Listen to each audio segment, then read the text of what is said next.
une bonne partie de ces salades iront à la poubelle. Pourtant, cette année, la production était bonne dans ces champs du sud de l'Angleterre. Mais les agriculteurs perdent une importante part de leur récolte à cause de la pénurie de main-d'œuvre.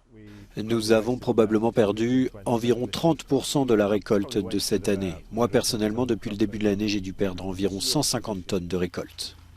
Ce manque de main-d'œuvre est essentiellement dû au Brexit et à la pandémie de Covid-19. Les saisonniers étrangers, principalement originaires de l'Europe de l'Est, rencontrent d'importantes difficultés pour revenir dans le pays. Mais dans ce cas, pourquoi ne pas employer des Britanniques ? Il y a eu une véritable volonté d'employer des Britanniques. Nous avons vraiment essayé, mais c'est un échec total.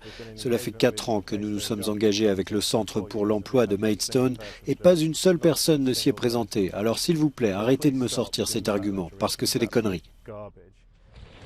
Dans le Sussex de l'Ouest, l'un des plus grands fournisseurs de légumes du Royaume-Uni doit faire face au même problème. Trouver de la main-d'œuvre a été particulièrement difficile cette année. Il y a eu beaucoup de retard dans l'arrivée de personnel dans le cadre du programme des travailleurs saisonniers.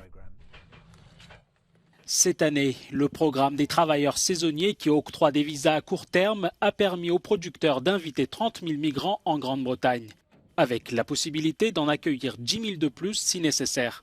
Mais le gouvernement n'a pas encore accepté de laisser entrer ces travailleurs supplémentaires, pourtant vitaux pour l'agriculture du pays. L'année dernière, 600 tonnes de récoltes ont été jetées dans cette seule exploitation. La bataille pour trouver des travailleurs a encore été difficile cette année.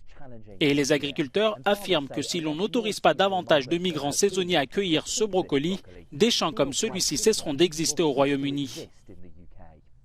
Il faut au moins 3 semaines pour recruter quelqu'un, mettre en ordre tous ses papiers et le faire venir au Royaume-Uni.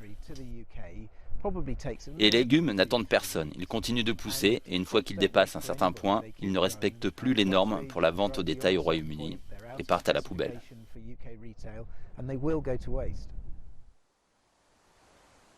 Selon la commission parlementaire sur l'environnement et les affaires rurales, si le gouvernement britannique ne parvient pas à remédier au problème, l'un des secteurs les plus importants de l'économie britannique risque d'avoir des dommages permanents.